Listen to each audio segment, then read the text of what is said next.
Hey guys, what's up? Welcome back to GTA Robot. Today I'll be covering 10 things we want Rockstar to include in GTA 6. Let's get into the video.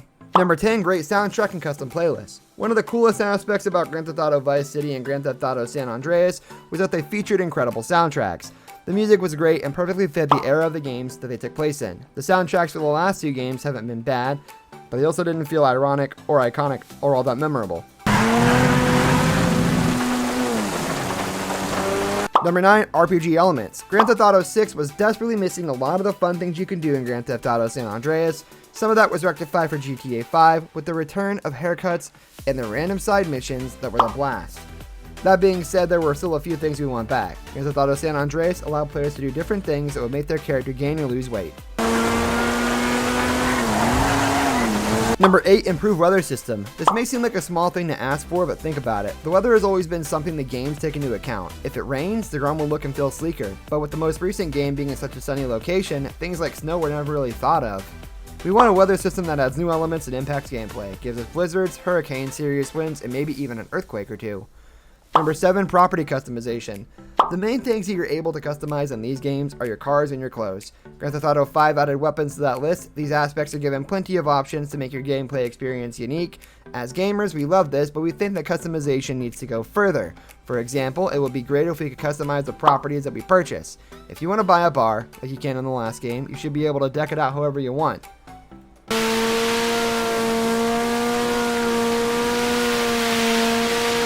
Number 6, improved hand-to-hand combat. This goes part and parcel with the RPG elements that we alluded to earlier. Learning new moves should impact your character, and that means there needs to be a better fighting system. Shooting and aiming have long been fine in this series, but that's not the case for hand-to-hand combat. Whenever you try to engage someone in a fist fight, it feels clunky and is never as fun as the rest of the game's many elements. Almost anything that Rockstar can do to the system would feel like an improvement. That's how much work it needs.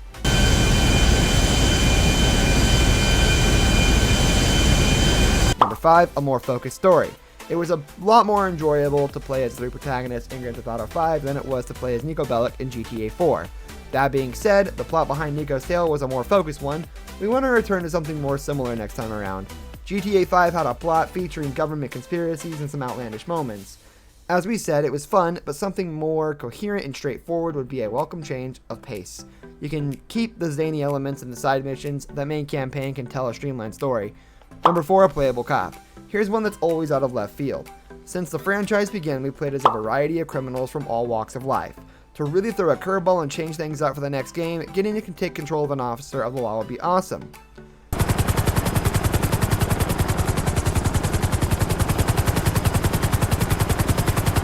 Number 3, a female protagonist. This is along the lines of the cop protagonist, but something we want even more.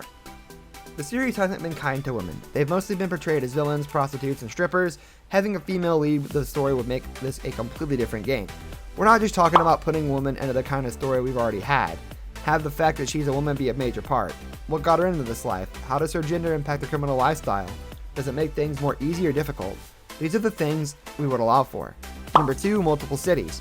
The world of Grand Theft Auto 5 was a vast one. The map was basically split into the commercial Los Santos and the sparse, more deserted Blaine County. As cool as that was, we're hoping to see things return to the way it was during Grand Theft Auto San Andreas, which was split into multiple cities. Each of those cities in that game had its own unique vibe that made it feel like we were playing 3 different games. A vibrant city brimming with life, a rural side filled with beautiful fields, an urban area, one with an up-and-coming economy, etc. There are plenty of options that could make this entry special. Number 1, more open world potential. Any situation where we can enter a building in this series is one met with excitement. We get to interact with the world around us. The game already does a good job in this area, but they could do more. It can be frustrating to see locations in the world that you don't have access to. Let's open that up for GTA 6. We don't need each building to be accessible, as it will be a lot to ask. Instead, we just want them to expand on what we already had. The incredibly popular online mode in GTA 5 has shown us a bit of this and how it allows for an expanded amount of activities to partake in. A world filled with this is what we want most in GTA 6.